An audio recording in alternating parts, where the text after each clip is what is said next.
HTML का ये दूसरा भाग है और दूसरे भाग के क्लास में हम लोग जानने वाले हैं इसके बेसिक सिंटेक्स को कैसे लिखते हैं। तो हेलो दोस्तों, मैं हूं अंकुश और आप ये वीडियो देख रहे हैं संकल्प एजुकेशन ऑफिशियल पर। और आज हम लोग सीखने वाले हैं HTML का बेसिक सिंटेक्स। तो सबसे पहले मैं बात करना चाहूँगा basic syntax of HTML। HTML के कोड लिखने के लिए आपको शुरुआत कैसे करना है इस पर बात करेंगे। तो सबसे पहले जो चीज़ हमको समझनी पड़ेगी, यहाँ पर आप देख रहे हो मैंने लिखा है greater than and less than. यहाँ पर आपको जो सैंपल दिख रहा है इसको HTML की दुनिया में टैग के नाम से जाना जाता है। अब ये टैग कैसे लिखाता है सो मैं बताता हूँ। कोई भी टैग ग्रेटर देन और लेस देन के अंदर ही लिखे जाएंगे। तो सबसे पहली चीज आपको आगे समझना पड़ेगा, जैसे मैंने यहाँ पर लिखा है greater than and less than के अंदर एक टैग का नाम लिखा है जिसे मैंने नाम दिया है ओपन टैग। इसे कहा जाता है ओपन टैग। ओके, तो जब ओपन हो रहा है तो क्लोज कैसे होगा। HTML में कोई भी टैग जब ओपन होती है तो वो क्लोज होती है। मैं पुनः दोहरा रहा हूं, जब भी कोई greater than and less than लिखेंगे उसके अंदर ही उसके टैग लिखाएंगे। बहुत सारे टैग होते हैं, तो अभी मैंने ओपन टैग लिखा है। दूसरा जो आप यहां पर देख रहे हो मैंने लिखा है क्लोज टैग। क्लोज टैग लिखने का क्या तरीका है, जब ग्रेटर देन और लेस देन के बाद उससे शुरुआती दौर में मैंने एक बैक स्लैश का उपयोग किया है और फिर मैंने टैग लिखा है। जो भी आपका टैग का नाम है वो आप लिखेंगे।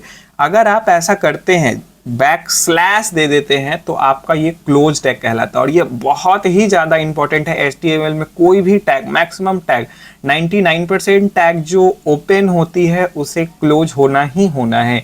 तो आप इस बात को विशेष ध्यान रखना, ओपन एंड क्लोज टैग। अब बात है कि टैग के बीच में क्या लिखा जाता है। तो टैग के बीच में यहाँ पर हम लोग कोई भी टेक्स्ट लिख सकते हैं, टेक्स्ट का इस्तेमाल कर सकते हैं, कोई प्रॉब्लम नहीं होगा। ओके, तो सेकंड देखते हैं HTML का जो पूरा जो सिंटेक्स है वो कैसे लिखा जाता है। तो मैंने आपको समझाने के लिए सबसे पहले मैंने लिखा है, ऊपर में देखोगे आप HTML का एक ओपन टैग लिखा है और सबसे नीचे मैंने लिखा है HTML का क्लोज टैग।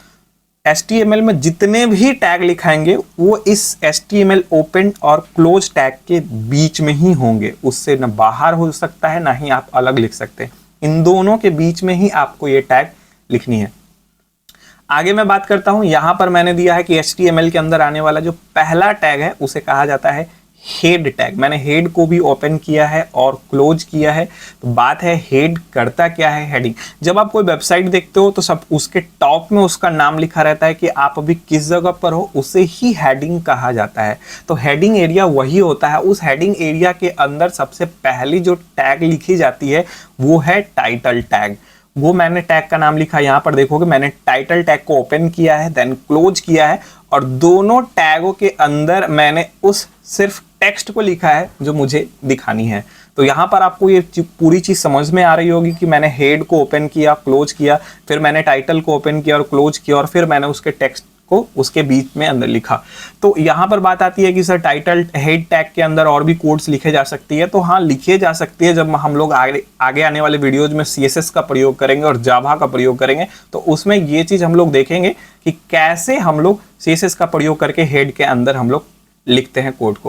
ओके, हेड के बाद ध्यान देनी बात है, यहाँ पर हेड जब ओपन होगा और उसके बाद क्लोज होगा, फिर जो दूसरी चीज आती है वो मोस्ट इंपॉर्टेंट है HTML का सबसे मेन भाग, जिसे कहा जाता है बॉडी टैग।